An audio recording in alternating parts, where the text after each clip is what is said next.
Dengue کے بارے میں بات کرتے ہوئے بتائیں کہ ڈینگی کا مرض سندھ میں تشویشناک صورتحال اختیار کر گیا ہے۔ گزشتہ 24 گھنٹے میں صوبے میں ڈینگی سے 4 افراد جاں بحق ہو گئے۔ رواں سال ڈینگی سے جاں بحق ہونے والوں کی تعداد 25 ہو گئی ہے۔ تفصیلات اس رپورٹ میں دیکھیے۔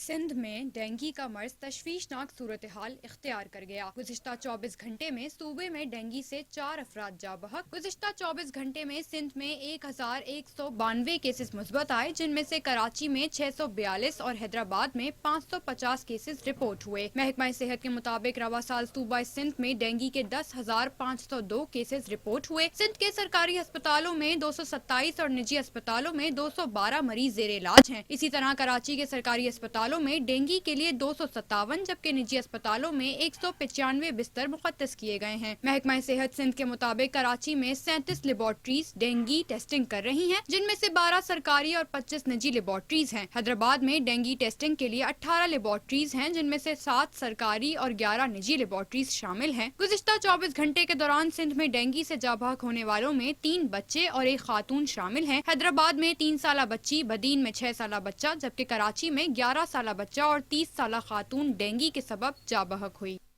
وفاقی وزیر صحت مصطفیٰ کمال نے کہا کہ ملک بھر میں 1,30,00,000 لوگ بیماریوں کے سبب غربت کی لکیر کے نیچے چلے گئے ہیں۔ آج 118 گاڑیاں صوبوں کو بھجوا رہے ہیں تاکہ ہر بچے کو ویکسینیشن ہو سکے۔